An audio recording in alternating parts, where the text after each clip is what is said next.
एगो गाना गलिए बहुत बढ़िया वायरल भेल रहा सबका आशीर्वाद से कि तोहर रेड कलर के घघरा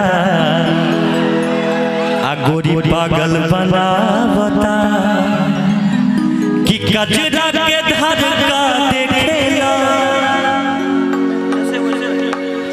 आ रूपवा सलोना निरेखेला अरे हमर नथुनिया तोहर आ दिल धड़कावता। अच्छा कहाँ कि कजरा के धड़का देखेला आ रूपवा सलोना निरेखेला।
नथुनिया वाली ये पसंद है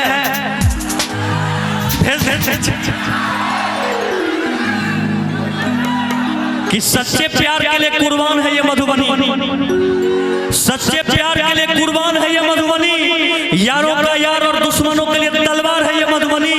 और दुनिया में कहते हैं कि वाह रे वाह कितना खतरनाक और कितना प्यारा है अपना मधुबनी, है ना। यहाँ ही मधुबनी है, यहाँ खाली लाइट बंद होगा नरिया में सब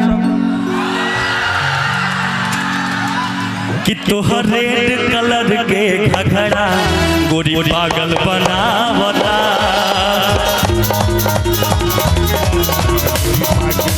हेलो हेलो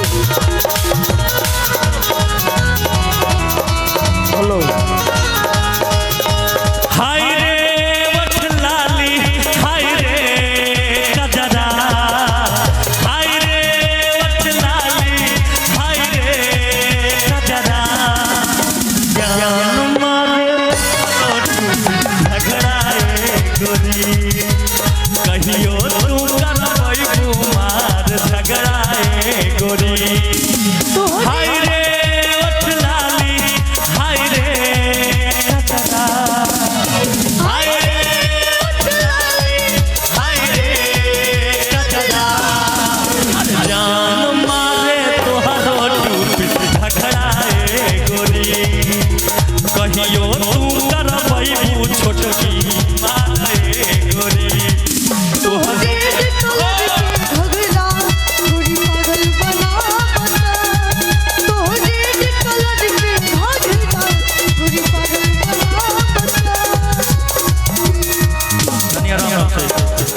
तनी भाव में आओ, भाव दिखाओ तनी।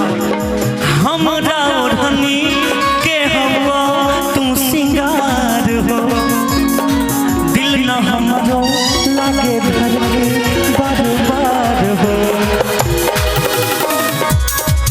के हवा तू सिंगार हो दिल न हमरो लागे धड़के बार बार हो। इहे बात राहुल इहे बात बाबू के मन बहकावता इहे बात छौरा सबके दिल धड़कावता।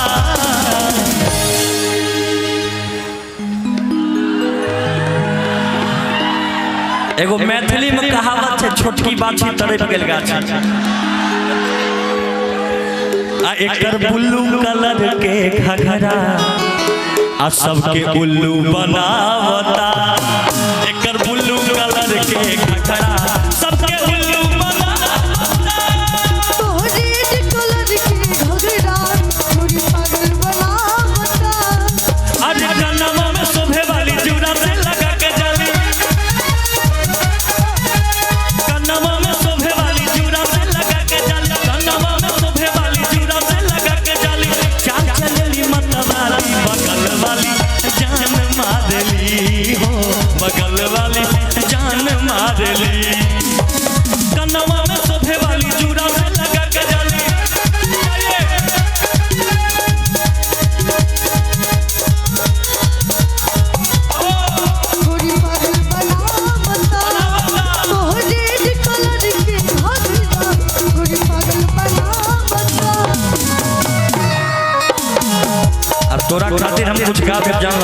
पीछे काहे भागते हैं?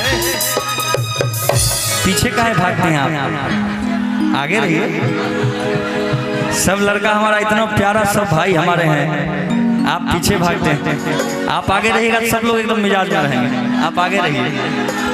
कि प्रेम के रसरी में तू हमके दिहल बन गईलू तू सिरस के अरमान हो के दोनों गन में डबल वाली पेन्हता झाड़ के कि दोनों गन में डबल वाली पेन्हता झाड़ के आ एगो हजार के एगो भतार के आ खूबे मजा लूटता लिपस्टिक से करार के आ एगो हजार के एगो भतार के। देखी कैसे कहता है लड़का कि प्रेम के रसरी में तू हमके। ये देखने में बच्चा है लेकिन हमरो तो अच्छा है। पिछला प्यार करने में पिछला पूर्वों से अच्छा। इसको कमजोर मत समझिए। कितना उम्र हुआ है बाबू? 10। फिर झूठ बोलता है। पिछले साल भी बोला था 10। लाइन मारने के चक्कर में एकदम। आई देखिए ये लड़का है, इसके पापा इधर हैं। कहाँ गए? इधर इधर आइए भैया, थोड़ा इधर आइए ना। अरे इधर आइए। देखिए दोनों भाई नहीं लगते हैं बउआ? इधर आओ। आई देखो तो मौसी जैसा नहीं लग रही है? थोड़ा सा देखो। अब बउआ से ज्यादा पप्पे तैयार होके आते हैं। कोई लड़की की मम्मी एकदम हमको नजर दे दी हो गया पास कि पापा मौसी पमारे ललाई आज मम्मी से जाके बताएं। लेकिन कि एक एक गो दिल मंगवैया 1000 बार। एक एक गो दिल मंगवैया 1000 बार। के प्यार करी सब है कुमार बा। के प्यार करी सब है कुमार बा। एक एक गो दिल मंगवैया। एक एक गो दिल मंगवैया 1000 बार।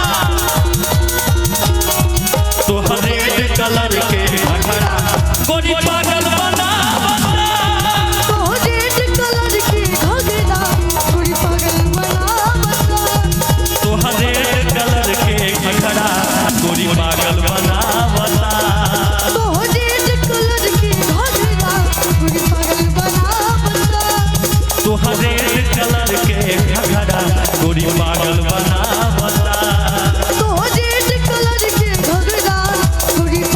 बना बना। कुछ सर